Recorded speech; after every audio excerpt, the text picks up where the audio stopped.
Hello everybody, welcome back to Pug Network. And today we have a very special video. This is the first video in My Funny Love Stories where I'm going to be telling all my failed love attempts. I'm not going to be using names, but they're pretty sad. And when I look back at them, all I can do is just cringe and just smash my head. It's like I'm giving you fair warning.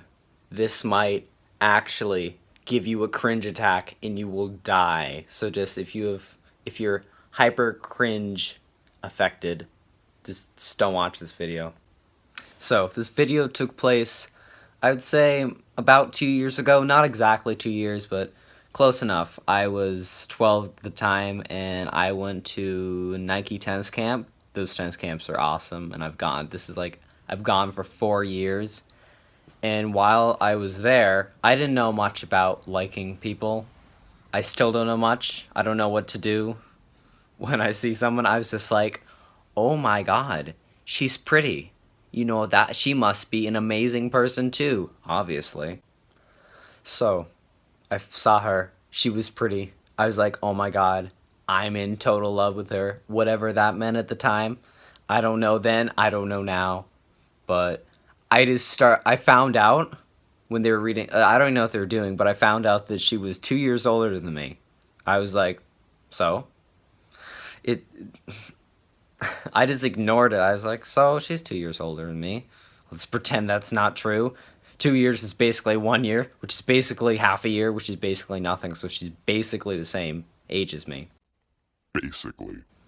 Another thing I ignored was, well, a lot of the other guys were into her, and she was probably into some of them. And I just didn't see it. Now that I look back and think about it, I'm like, whoa, apparently she was really popular with the guys, and I just didn't know. Or maybe I did, and I was just ignoring that fact. I was like, no, of course not. The camp was only 1 week long from, well, about a week. It was from Sunday night to about noon Friday, and it was an overnight camp. I live near, so I didn't stay over, but she stayed over, and she lived pretty far away, so I was like, this is my 1 week. And, well, I procrastinated doing I didn't do anything, because I had all my thoughts of what I was going to do, but I wasn't going to do any of them. So, on Thursday night, I wrote a letter. I know what you're thinking. A letter. What is he doing? But wait until you hear what was inside the letter. That night in the car ride back, I wrote a letter, and I don't remember exactly what was in it, but I know basically what was in it. So in my horrible, horrible handwriting, my handwriting now isn't that great, but it's much better than it was, so I don't even know if she could read it. I scribbled down basically, dear this person's name. I'm not going to say the person's name, because also I know like 5 people by this name, so it's going to be weird and confusing. They'll be like, wait, what? I don't remember this. You are so pretty. Or something along that line. Like, I didn't even know her. I didn't know who she was. I was just like, you're pretty. At the time, I didn't have a number. I didn't have an Instagram. I didn't have my YouTube page. I didn't have anything. But I had an email. So at the bottom, I said, you can contact me at this email.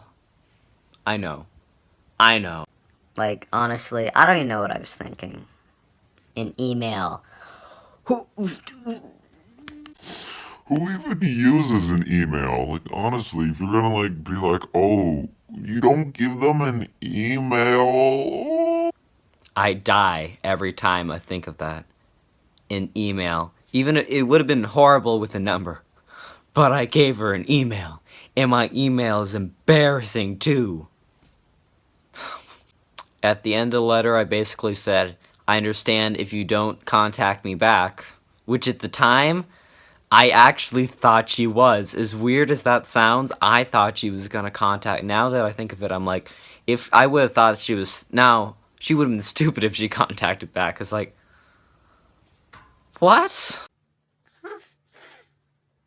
So I wrote the letter, and it was Friday. So that was the last day of the camp, and we got out at noon. I had so many opportunities to give it to her. Every opportunity would have been awkward, but of course, giving a person you don't know this love letter.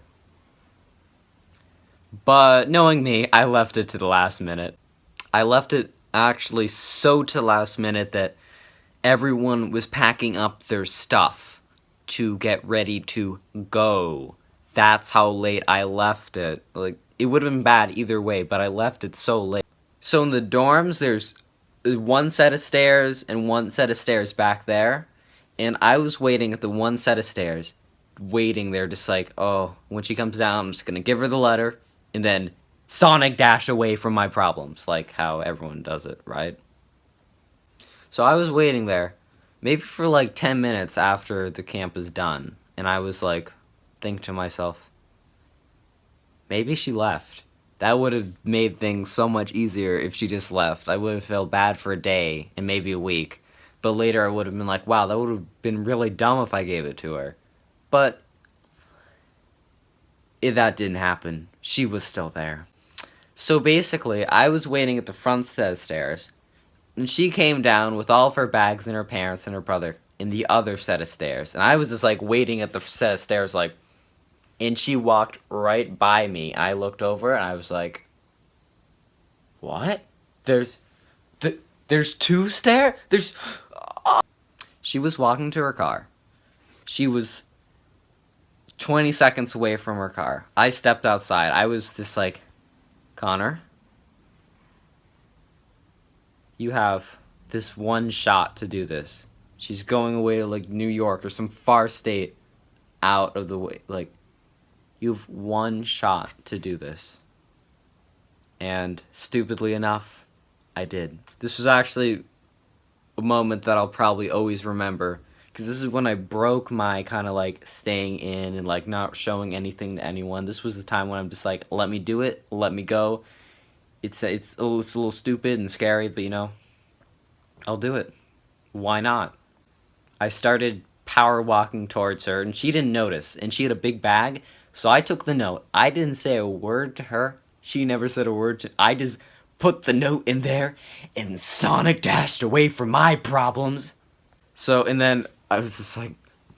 I got inside, and I was just like...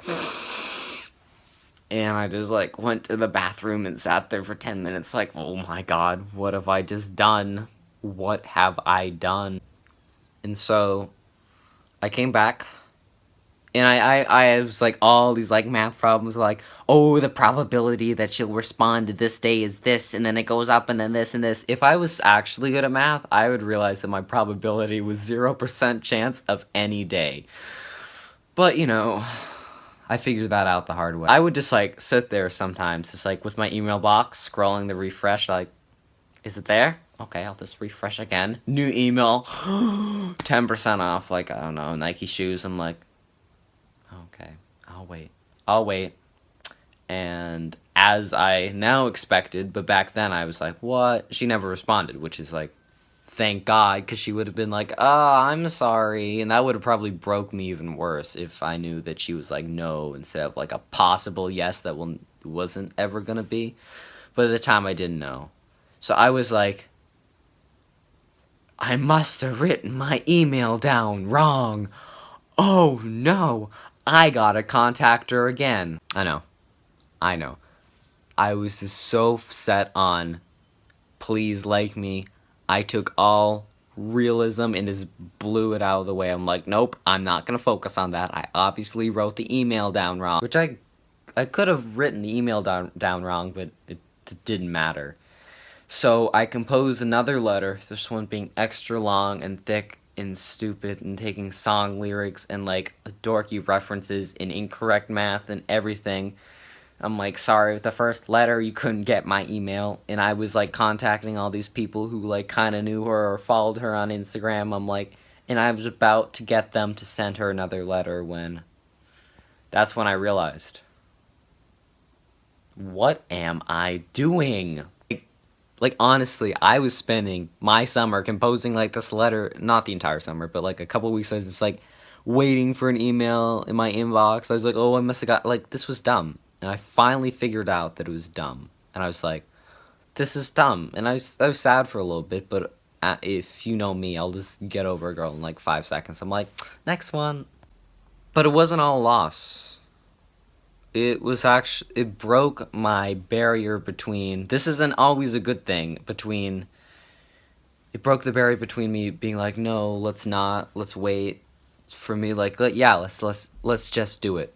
I'm gonna make another episode of my funny love stories, and you'll see why that is not always the best thing to just react on impulse. But now it gives me the option of reacting on impulse, and I don't know. I think that was pretty. It helps. It helps if you do things even if they don't succeed. They'll help like this. This helped me in the long run.